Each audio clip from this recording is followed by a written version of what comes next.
I paid $500 for a beef omakase in Seoul, and they served me French onion soup, a meatball, and a burger.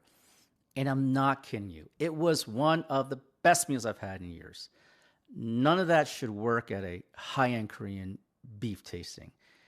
It worked because of one ingredient and one move the chef made that I've honestly never seen anyone gutsy enough to try. Stick with me because that burger is the whole point. So let me just show you. The first real bite wasn't even cooked. Hanwoo beef tartare on toasted bread. Clean, rich, perfectly balanced. A genuinely fantastic tartare. And right away, I get why Koreans say this stuff beats Wagyu.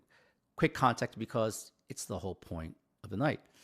Hanwoo is Korea's native cattle. It's got the marbling everybody loves in Wagyu, but with a deeper, beefier flavor. And you basically can't get it in the US. So this is the rare version of the rare thing.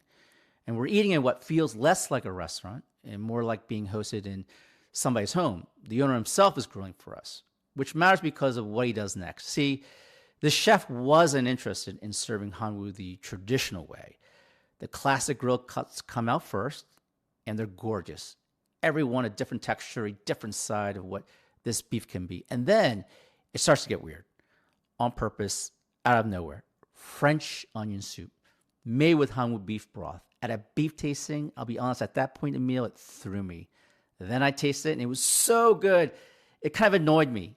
Then comes the Italian curveball, a Hanwoo meatball in tomato sauce. Now listen, I love meatballs, and I'm a great judge of meatballs. This one was freaking awesome. And that's when it clicked for me what the chef was actually doing. And then one I could not stop thinking about, a Hanwoo burger. Juicy, rich, ridiculous. My favorite thing of the entire night.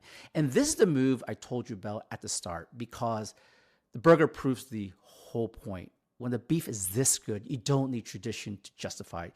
He trusts the beef enough to break every rule. And he was right.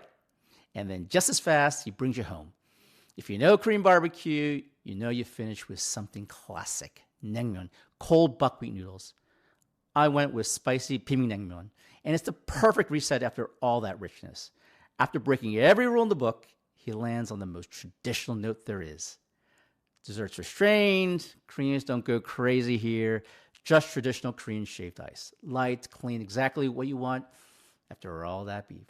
I've had a lot of great meals. I've had great Korean beef. I've had great omakase, but I've never had someone reimagine both and trust the beef enough to actually pull it off. So if you think you know Korean beef, you don't.